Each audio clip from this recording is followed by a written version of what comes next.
Welcome to NAR's Level Up, the real story from Realtors. Unscripted, candid conversations elevating issues that matter to realtors and communities across America with real estate changemakers. I'm Amanda Stinton, Director of Leadership and Sustainability at NAR, and I'm here with Craig Foley, Chief Sustainability Officer for Lair Realty Partners and the 2022 Chair for the Land Use, Property Rights, and Environment Committee. Jan Green, Arizona Eco-Broker, Green Designee, and 2022 Evergreen Award recipient. And John Roschert, Austin-based broker and 2023 Vice Chair of the Sustainability Advisory Group. Let's talk about sustainability. What are some of the actions that you're taking in your market to elevate the sustainability message? We're training our agents. We want them to know what buyers and sellers are now looking for. Buyers want a good house that is going to serve them well in the future. Sustainable to them might mean lasting a good long time and worth a lot more, in the future. But the sellers in Austin, Texas, and I'm sure a lot of places around the country have put a lot of money putting, nice features into their house like solar and insulation, and agents, if they want to be successful, have to know how to sell those things. That's great. Any actions from either of you? Oh, sure. As an instructor, it's always top of mind, whether I'm teaching or outside the classroom, to talk about sustainability. Mm-hmm. It's critically important in the desert, saving water, energy, right, and using resources wisely. So getting the grassroots level for me is what's important. Mm-hmm. Mm-hmm. That's great. And what about in Boston? Well, there's a lot happening in Boston right now, but as the Chief Sustainability Officer for our company, I get a couple phone calls a week at this point, Amanda, particularly about solar panel, solar PV, photovoltaics on homes and how to value them appropriately. We have over 100,000 homes now in Massachusetts with power plants on their rooftops, essentially. Right. And the agents need to know what the value proposition is. How does it work in the appraisal process? What are the benefits to it to buyers so that they can accurately be able to engage their consumers on behalf of their sellers? Well, so let's shift gears a little bit. Tell me some ways that sustainability has directly impacted your transactions or maybe your business. Taking care of our buyer clients is really important. There is an underused part of the Austin market where they require an energy audit of sorts, which includes air duct testing. A buyer I was working with just last month, we did get the energy audit back. There was 50% leakage in the air ducts. Oh my gosh. Standard approved would be about a 10% leakage. Wow. That was one we walked away from. Interesting. So decisions are being made based on the energy performance. Craig, what do you want to share? We're actually tracking all of our high-performance home transactions starting this year. So when I write our sustainability report, we'll have a complete metric for how many transactions our agents have been involved with.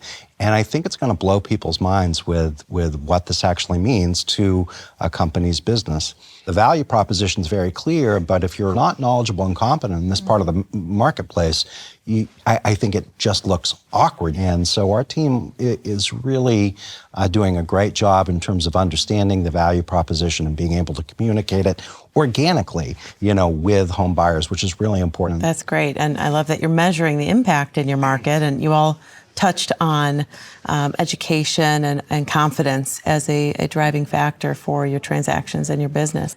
One more thing as we're exploring this conversation, what's on the horizon for your markets in terms of sustainability?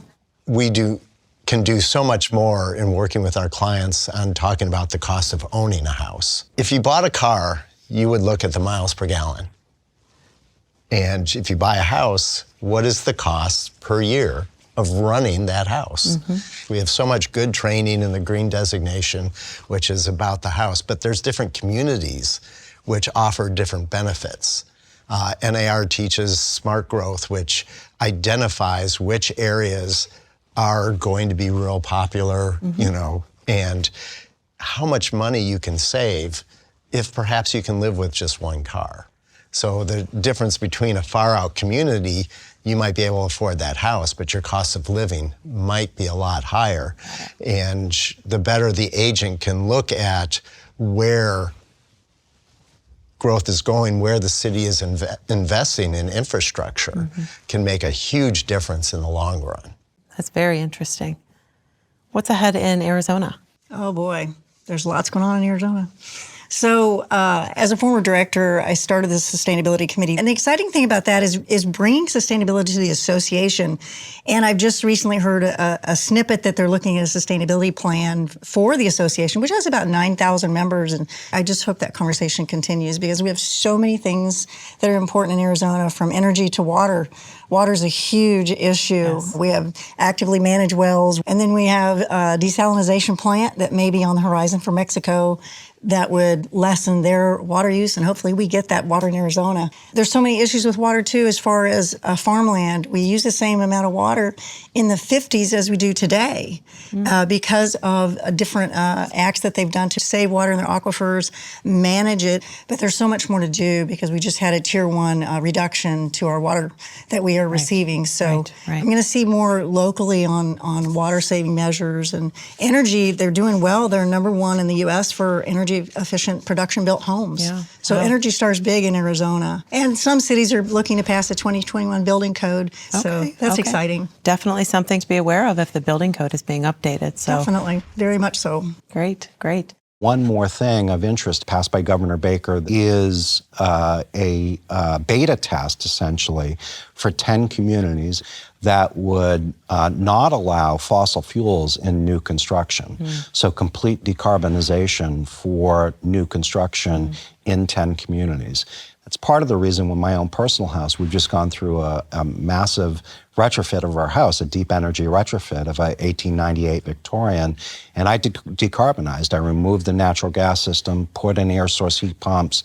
We went down to the studs, so I did a really advanced building envelope insulation package on it. Yeah, that's a great statement that you need to update the homes so that they can compete in the coming markets. And you might as well do it sooner so you can enjoy those improvements. Don't just do them to get the house sold. If I could give a quick shout out to our GADs, Government Affairs Directors, and all our members that participate in that, because they're making a big difference in the world. An example is in Austin, there was a big bond package, which is a huge deal, but through our engagement, we made sure that there was money for housing, for transit-oriented housing along the rail stops that are going to be out there, which will provide a lot of affordable, sustainable housing. So sustainability operates on so many levels and lots of opportunities to engage in it. Yeah, great statement.